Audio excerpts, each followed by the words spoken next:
This wasn't a victory lap. This wasn't a triumphant freeze frame of Deku smiling in the rain. This was a quiet ending, and that's exactly why it hits so hard. No final explosion, no last-second awakening, no title card declaring a new symbol of peace. My Hero Academia didn't end with Deku winning. It ended with Deku letting go.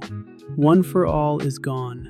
All Might's era is officially over, and Hero Society is finally forced to stand on its own. Before we jump into this final breakdown, subscribe, like, and share if My Hero Academia meant something to you. Because this ending wasn't built for hype, it was built for reflection. Deku's quiet goodbye to One for All. The most important moment of episode 170 isn't a fight. It's Deku standing there, normal. No glowing embers, no voices of past users, no inherited power left to lean on. For 8 seasons, Deku defined himself by One for All, by carrying the strength, expectations, and sacrifices of those who came before him. But the finale makes something clear. Deku doesn't lose One for All. He completes its purpose. One for All was never meant to last forever. It existed to stop All for One. And once that cycle ends, the power has nothing left to prove. What remains is Deku himself. And that's the point. Heroism was never the quirk. It was the compassion, the instincts, and the refusal to give up on people, even villains. The power fades, but the hero doesn't.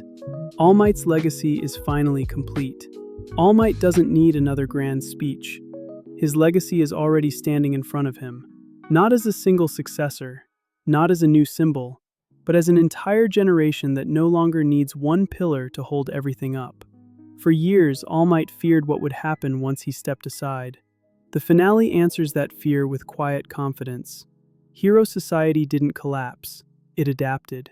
Instead of one symbol, there are many heroes sharing responsibility, each imperfect, each human, each accountable. The symbol of peace didn't fail, it evolved. The Todoroki storyline doesn't end with forgiveness, it ends with honesty. Toya is alive, but broken. Endeavor is present, but not absolved. Shoto doesn't get closure, just understanding. And that's intentional. Healing isn't cinematic. It doesn't resolve itself neatly in one conversation. The Soba moment isn't about reconciliation, it's about recognition. 2 brothers realizing they were never enemies, just victims of the same pressure, expectations, and fire. This isn't redemption, it's accountability. Why this ending divided the fandom? Some fans wanted spectacle. They wanted Deku crowned the #1 hero. They wanted romance confirmed. They wanted a final declaration of greatness. But My Hero Academia refused to turn heroism into a trophy ceremony. Instead, it chose something riskier. It chose realism. Because real heroism doesn't end with applause. It continues quietly, after the cameras stop rolling. That's why this ending feels understated now, and why it will age better with time. My Hero Academia never asked, "Who is the strongest hero?" It asked, "What happens after the symbol falls?" And the answer was never power.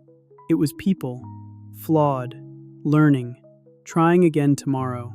This is greater arcs, and this wasn't just the end of a series. It was a reminder. You don't need to inherit greatness. You can build it.